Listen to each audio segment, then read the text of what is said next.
It was one of those quiet Sunday mornings where everything seemed too calm to be real. My wife, Laura, was getting ready to meet her friend from work, someone she often talked about, a new project partner named Chris. I never thought much of it, but lately, she'd been dressing differently, wearing perfume she hadn't touched in years, and checking her phone with that small, secret smile she used to have when we were newly in love. Still, I trusted her. Or maybe I wanted to trust her. As she showered, she called out, "Hey babe, can you grab my bag?" I left my lipstick inside. I picked up her handbag from the dresser, unzipped it, and started rummaging through. My hand brushed against something unfamiliar, a small box buried beneath her wallet. I pulled it out, expecting maybe gum or mints. My heart stopped. It was a box of condoms. Not one, not two, an entire unopened box.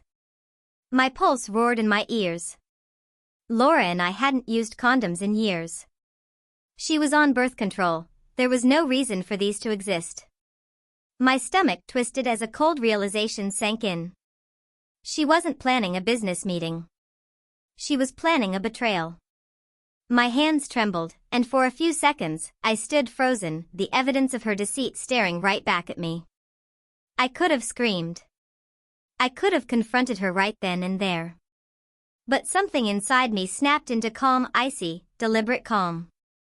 I heard the shower turn off. I had less than a minute before she walked out. I slipped the box open, removed the condoms one by one, and replaced them with something else, our wedding photo. That picture was from the happiest day of our lives, her eyes shining, her hand in mine, the world perfect for that one fleeting moment. I folded it gently, slid it into the box, closed it, and placed it right where I found it. She came out moments later, hair damp, humming to herself. "Did you find my lipstick?" she asked, smiling. "Yeah," I said, forcing my voice steady. "It's in your bag." She thanked me, kissed my cheek, and left the house, oblivious. The moment the door shut, the silence screamed. I sat there for hours, the image of that box burning in my mind, wondering how long she'd been planning this, and with whom. Around evening, my phone buzzed, a message from her, heading home soon. "Miss you, Red Heart." I almost laughed. Miss me? She had no idea what was waiting. When she came home, she looked uneasy, pale, shaken. Her hands trembled as she set her purse down. She didn't say a word at first. I watched her carefully. Finally, she whispered, "You went through my bag." I said nothing. Her eyes glistened with tears. "You replaced them with our wedding photo," she said, voice breaking. "Why?" I stood up slowly.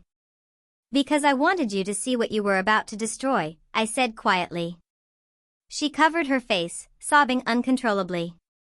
"I wasn't going to do it, James. I swear. I thought about it, but when I saw that photo, I just couldn't. It broke me." She fell to her knees, clutching her bag like it was her last lifeline. I met him once. It started innocent. Then it became flirting, then temptation. I bought those, thinking I might go through with it. But when I opened the box and saw our picture, it felt like you were looking right at me. Like you knew. I stared at her, this woman I'd loved, trusted, built a life with, and all I could feel was a hollow ache.